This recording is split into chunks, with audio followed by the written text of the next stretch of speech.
Ayan, naka-sale pala kabrid. Naka-sale pala ang ating pinuntahan na Motor World, accessories and helmets and anything mga kabrid. Tara, samahan niyo ako. So ayun na nga mga kabrid, dahil napunta tayo sa SM Marikina mga kabrid, nagbiyahe tayo konti, siguro kung mga 10 kilometers mula sa bahay natin mga kabrid. Eto, napansin ko ang isang shop ng motorcycle parts and accessories, scooters, helmets, jackets, and lahat ng nababagay or nauukol sa pagmumotor mga kabrid. Ito, ang Motor World accessories mga kabrid ng mga halo-halo mga kabrid. Mayroong mga box, lahat mga kabrid. So ayan, pinasok na natin at nagpaalam tayo sa staff ng Motor World na kung pwedeng kumuha tayo ng bids for promotion and then vlogging natin mga kabrid. Sa simpleng pagbablog natin, lagi akong nainganyo sa mga bagay na mga gusto kong malaman mga kabrid. So sinishare ko lang po ito. So ako minsan nakakita ko ng mga kahit ano mga kabrid, gulay, kung dahil may motor tayo mga kabrid, isama na natin to mga kabrid. Dahil napag-isip-isip ko mga kabrid na baka sakali magkaroon tayo ng malaking blessing mga kabrid, dito tayo balak bumili mga kabrid. Ay 20% off mga kabrid, 20% off ang mga helmet mga kabrid. Ang gaganda ng helmet nila mga kabrid. Dito ko napansin yung talagang mga solid mga kabrid. Talagang yung mga salamin, mga pangbiyaheng Bicol talaga to mga kabrid. Dahil nung aking kararating lang natin ang pagbiyahe natin ng solo ride sa Bicol mga kabrid, dito natin napansin at napagtanto mga kabrid na kailangan talaga fully pack accessories ka. Tsaka yung mga accessories mga kabrid, mga talagang matitibay. Ang mga salamin kasi saglit lang lumalabo agad mga kabrid dahil sa biyahe natin mga kabrid. So ayan marami silang klaseng helmet mga kabrid. Meron yung parang half face, yung disoklob, yung basaan dito. Ayun na po ang bahala kung mga tawag nito mga kabrid. Ako lang ako ay mag-share mga kabrid. 20% off. Napakaraming item na may 20% off mga kabrid. So ayan mayroon pang mga goggles dyan ayan iba-ibang kulay at mayroon akong ditong nakita kabrid. Mayroon akong nakita medyo maganda-ganda talaga siya mga kabrid. Talagang nagailaw-ilaw ang mata ko ba nung makita ko siya. Sabi ko bagay na bagay siguro to sa ulo kung natakip ang kapangitan natin mga kabrid. So ito mga kabrid helmet talagang target ko kasi napakatagal na ng helmet natin mga kabrid. Yung free pa yun ni Yamaha sa atin. So matibay din siya, kaso syempre luma na. So ayan kabrid ayan mga kabrid ang sinasabi ko napaka-forma mga kabrid ang angas ng dating mga kabrid. Yung red na yan naku po mga kabrid, sus agoy kabrid. So napakagandang tingnan mga kabrid ang mga ganyang klaseng helmet na talagang sadya at napaka-angas tingnan pag nasa ulo mo na yan mga kabrid. So dito sa SM Marikina mga kabrid, kung ano lang ang makita natin, pag pinayagan tayong mag-content or kumuha ng video, ginagawa natin sila ng video mga kabrid for promotion na rin sa kanila, and then for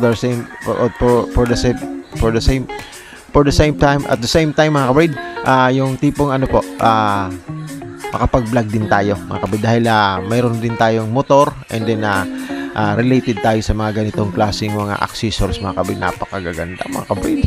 Hanggang window shopping muna tayo, hanggang tingin-tingin muna tayo dahil ang bulusan natin ay butas-butas pa mga kabrid. So pag nagka-blessing tayo mga kabrid, babalikan natin to. Nakasale lang naman sila. Ayun ayan ang mga importante mga kabrid para sa mga riders mga kabrid. So sa mga riders dyan, sa mga nagbabiyahe, sa mga may motor at sa mga mahihilig sa mga ganitong magagandang klase mga kabrid, matitibay na magagandang klase pa mga kabrid, dito na kayo sa Motor World mga kabrid. Shout out po sa staff ng Motor World na babae sa pagpayag sa atin na kumuha ng bids. Sabi ko paalam naman tayo ng maayos ba. Sabi ko mayroon tayong mga kaibigan sa ating munting YT channel na mahilig sa ganito, yung mga biyahero, yung mga tropa pips natin na mga nagbabiyahe. Yung iba nga isa nag-vlog na rin dito. Baka nakakalimutan nyo na, naka-sale po sila mga kabrid. Ayan ang daming 20% na discount mga kabrid sa kanilang mga items mga kabrid. So ayan napakaganda mga kabrid. Sabi ko nga mga solid talaga to, sabi ko.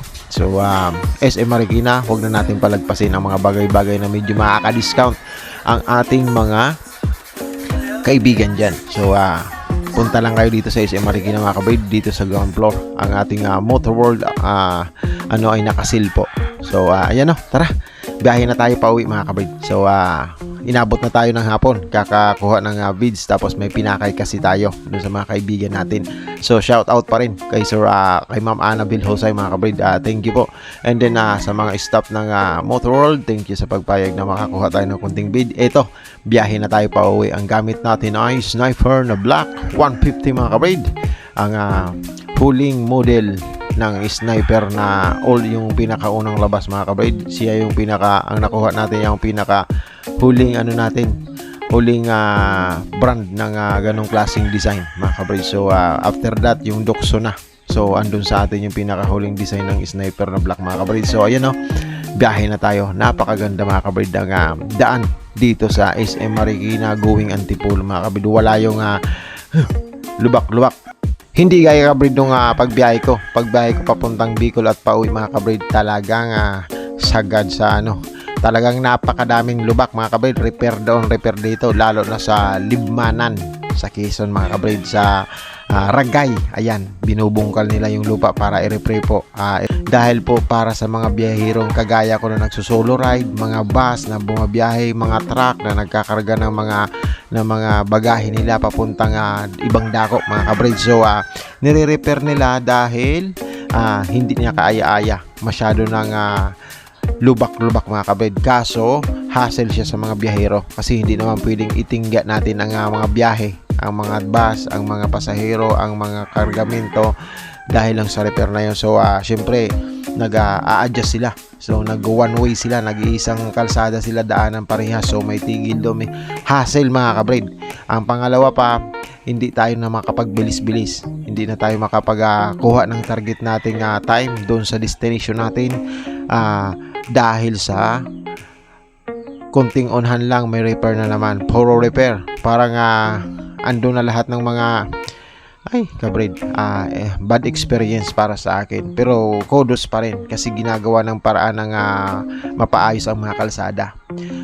Kaso tayo naman isa talagang apektado. Kagaya sa akin mga kabrid, nung pagpunta ko mula dito Antipolo hanggang Bicol, Matnog, Sorsogon mga kabrid, nakuha ko siya nung nakaraan ng 10 hours. Ngayon ako po 13 hours mahigit mga kabrid, dahil dyan sa lubak-lubak na yan. And then pag lubak-lubak talaga yung wet packs mo, talagang bako-bako din. Kaya kailangan mild lang ang patakbo kasi talagang uusok talaga mga kabrid. So kaya tayo na bumagal tayo, tamang chill lang tayo sa biyahe natin. And then pero okay lang mga kabrid kasi hindi naman yun hindi naman talaga charge of experience lang talaga. Ang pagsusolo ride para sa akin mga kabrid is talagang yung susubukin ang yung disiplina mo sa sarili mo, sa utak mo, disiplina na sa kalsada. Yung tipong sa solo ride kasi mga kabrid, ikaw lang mag-isa. So marami kang kailangan i-consider mga kabrid. Makokontrol mo talaga ang tamang takbo mo, depende sa gusto mo. So kung medyo may kayabangan ka mga kabrid, ayun, pas-pas na sinasabi. Pero pag tipong nadidisiplina mo ang mga isip mo sa mga bagay-bagay na ang kalsadang yan is hindi po yan racetrack mga kabrid, ayan, makokontrol mo, makakarating naman. Totoo naman talaga na makakarating ka naman dun sa tamang relax ka lang kasi long ride po yan. Isipin mo yung solo ka nagpipiga-piga ng mo dun sa tapos 13 hours ka nakaupo, tapos Jesus Maria Joseph kabrid, talagang disaster na sinasabi. Parang siya, napakahirap. Isa talaga siyang challenge mga kabrid. Parang isa siyang achievement para sa isang motorista na makapagbiyahe ng solo ng ganon kabrid. Tapos ang kagandahan is na mo talaga na mo rin ang sarili, na overcome mo ang something, yung mga stress sa buhay, napapag-isipan mo ng maigi dahil sa haba ng solo ride mo. Lahat ng mga bagay na kailangang isipin, yung mga nakakapagpabagabag sa'yo, ayun, pag-iisipan mo pag nagsusolo ride ka ng mahaba mga kabrid. So after that, achievement talaga mga kabrid. Another achievement po na makauwi ng probinsya ng solo, tapos babalik naman ng solo mga kabrid. So maraming salamat pa rin sa mga na-experience ko. Kahit pa paano may namit tayo sa daan. Sir Boknoy, may namit tayong kaibigan, bagong kaibigan, and then nakapagmasid-masid tayo. And then na lang din po, awareness na lang po sa mga babiyahing pa Bicol, babiyahing ganito, Libmanan, ganito, Kamsor, ganyan. Hindi po maganda ang daan mga kabrid. Mas maganda po para sa isang mga rider na babiyahe na mag-canvas muna kayo or makibalita muna kayo kung saan ba yung may putol-putol ba dyan, may madadaanan ba, accessible ba, ang daan ba ay maayos, pwede ba yan na madaanan kahit malakas ang ulan dahil tag-ulan na sa atin dito ngayon sa Pilipinas, lalo na dun sa Bicol. Ano ba siya, safety ba? Siyempre ang unahin mo, safe ba ang bumiyahe ng ganito? Wala bang mga incidenting ganito? Wala bang mga ganito na madalas pag naplatang ka ba ganito? Ganun ang mga iisipin mo bago kayo bumiyahe. Pangalawa mga kabrid, nasa kondisyon ba ang sasakyan? Nasa kondisyon ba ang pangangatawan? Malakas ba ang iyong loob mga kabrid magbiyahe ng solo or magbiyahe ng mahaba?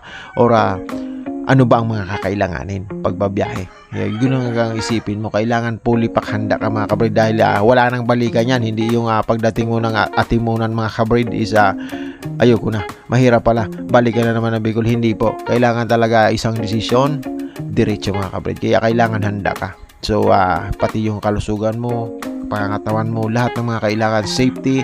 Tapos lagi mong ilalagay sa isip mo na ang kalsada po ay hindi karerahan. Hindi po yan yung tipong singit doon, singit dito. Kasi pag nagkamali ka dyan, goodbye Philippines mga kabrid. Kaya kailangan disiplina.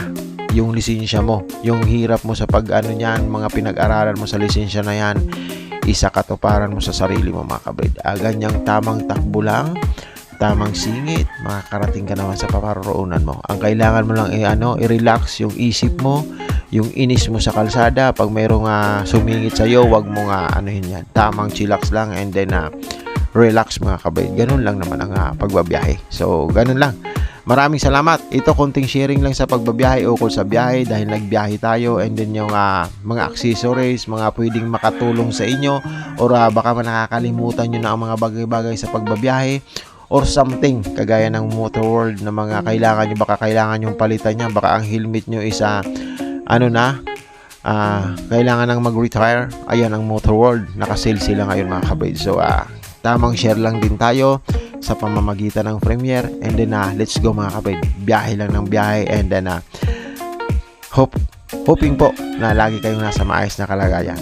Maraming salamat po sa inyong tuluyang pagsabay sa amin sa konting pagbablog, konting sharing lang naman. Hindi tayo magaling pero nagsishare tayo ng maayos.